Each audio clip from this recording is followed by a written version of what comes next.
జై శ్రీరామ్. అందరికీ నమస్కారం. ఈరోజు మనము సింహరాశి వారికి జూలై 2, 3 తేదీలలో ఏం జరుగుతుందో తెలుసుకుందాము. ముందుగా మన ఛానల్ని లైక్ చేయండి, షేర్ చేయండి, సబ్స్క్రైబ్ చేసుకోండి. సింహరాశి వారికి ఈ తేదీలలో ఎంతో అదృష్టం కలిసి వస్తుంది మరియు ఎన్నో శుభ ఫలితాలు కలుగుతాయని చెప్పవచ్చు.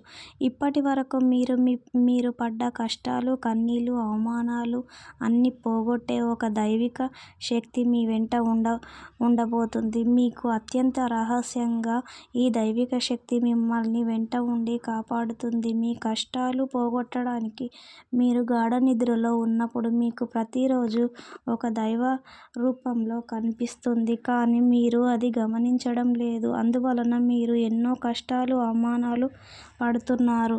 కానీ ఇప్పటి నుంచి మీకు కష్టాలు ఉండవు. జ్యోతిష శాస్త్రంలో మఘ నక్షత్రంలోని 4వ పాదాలు మరియు పుబ్బ నక్షత్రంలోని 4వ పాదాలు, ఉత్తర నక్షత్రంలోని మొదటి పాదంలో పుట్టిన వారిని సింహరాశిగా పరిగణిస్తారు. రాశి చక్రంలో ఇది 5వ స్థానాన్ని కలిగి ఉంటుంది. ఈ రాశి వారికి అధిపతి గ్రహాలకు రాజైన సూర్యభగవానుడు. సూర్యుని అనుగ్రహం వలన వీరు సహజంగానే తేజస్సుతో, ఆత్మవిశ్వాసంతో వెలిగిపోతూ ఉంటారు. వీరి నడకలో ఒక హుందాతనం, మాటల్లో ఒక అధికారం స్పష్టంగా కనిపిస్తాయి. సింహరాశి వారు చిన్నప్పటి నుంచే ఎన్నో కష్టాలు, బాధలు, డబ్బు సమస్యలు, ఇతరుల వలన కలిగే అవమానాల వలన వీరికి నాకు ఎవ్వరూ లేరు అనే మనోవేదనతో బాధపడుతూ ఉంటారు.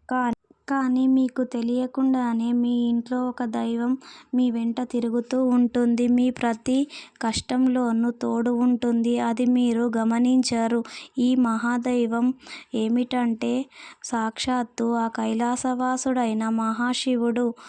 సూర్యభగవానుడికి, శని భగవానుడికి అధిపతి అయిన ఆ పరమేశ్వరుడు తన సంపూర్ణమైన కరుణా కటాక్షాలను మీపై చూపిస్తున్నాడు.